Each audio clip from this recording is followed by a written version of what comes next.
I mean, Horsetail Fall is an amazing natural phenomenon if you see it under the right circumstances, when there's enough water, when the light's right.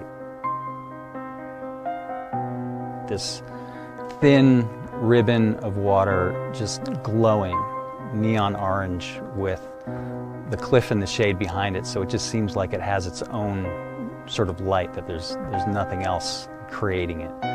So it's really an amazing and beautiful thing to see. You know, even if you don't photograph it, just standing there watching it under those circumstances is, I think, a really cool thing. Well, Horsetail Falls, I've always called it El Capitan Fall. Was something we saw in the spring every year, and it was wonderful, but it was sort of an ephemeral waterfall that if you had a good snow year and you had a lot of water at once, it was pretty spectacular. The earliest photograph of Horsetail Fall that I know of was made by Ansel Adams sometime in the 30s, and it's black and white. It's hard to tell whether he or anyone from that era knew about, you know, that orange color, that orange glow on Horsetail Fall at that certain time of year. Even if Ansel Adams did know about it, he probably didn't care because he was photographing in black and white. So, you know, what does he care about some orange color? This is an Ansel Adams photograph of the Horsetail Falls or El Capitan Falls in a profile view. This was taken around 1952, according to his notes. The color is there, but his camera is only going to produce a black and white image, and his exposure and his treatment of the darkroom was such to make it look like what he wanted it to be, not necessarily what you and I would see at that same time.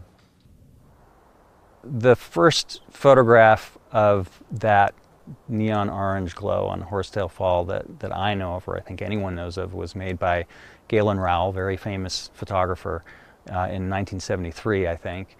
And he describes being here in the valley, being kind of on the other side of the valley, and seeing that light on Horsetail Fall and driving around the valley, exceeding the speed limit to get to a spot and photograph it. And I think his photograph is still one of the best that I've ever seen of it.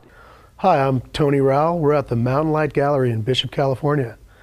We're looking at my father, Galen Rowell's famous image of last light on Horsetail Fall on El Capitan.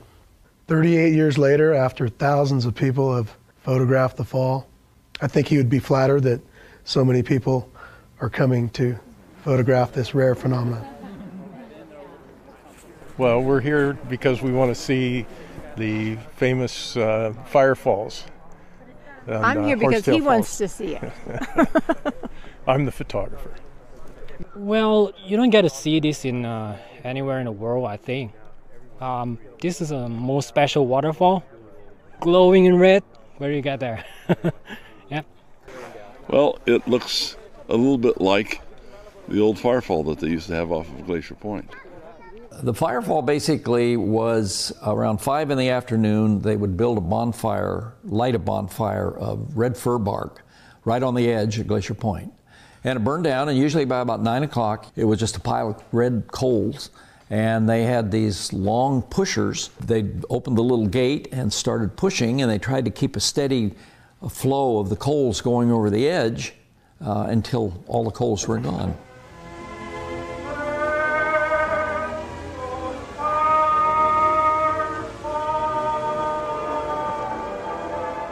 Then the waiting fire tenders push the coals over the brink. Silently, the glowing cascade bends out into a fiery cataract, drifting down in slow, majestic motion. For a fleeting moment, its beauty holds you spellbound. Then you gather it up as your most treasured memory of Yosemite, Valley of Enchantment.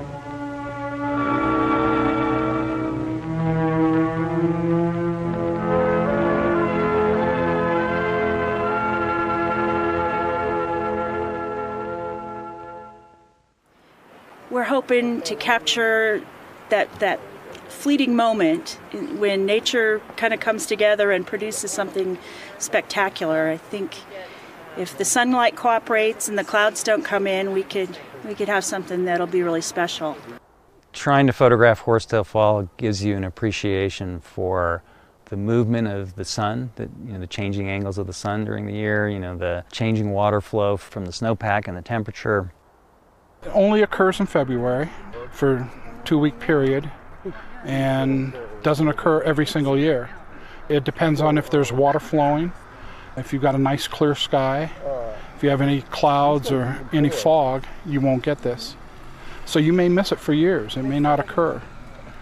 That's one thing as a photographer, you learn more about weather than anything else. And just looking at this, I'm hoping that it doesn't, get any more occluded, any more tight between those cirrus clouds.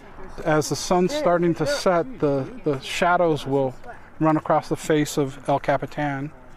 That light source will start to shrink in and just hit the firefall, or hit the waterfall, and cause the water to glow.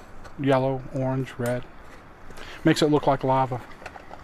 That makes the picture very special if you can take a good picture, because it's nothing to do with your technique or with anything. It's just, the luck. You sit here and you watch this gray and silver and white, and pretty soon a little pink comes up, and then it gets redder and redder, and it lights up like someone put makeup on it. I mean, obviously there's the photography aspect, and then there's people who like Yosemite, and if you happen to like both the things, then that's probably why you want to keep trying to come back. I'm sure many of these people have come every year. They don't just come once. No matter what your level of expertise is, you're going to go home with pictures that you're going to love, because it's hard to take a picture of Yosemite that isn't great. Photography is probably an excuse to come out here, see the sights. Good excuse to come up here and spend some time. You can't go anywhere without getting something special. Everything here is special. Everything from the air you breathe to the sunrise, the sunsets, the fog in the valley. It just goes on and on. I don't know, it's just breathtaking to me. Just breathtaking. I think that's it. There's always another photo. There's always another experience in the exact same spot you're at. So you just need to be open. And it just keeps giving gift after gift after gift.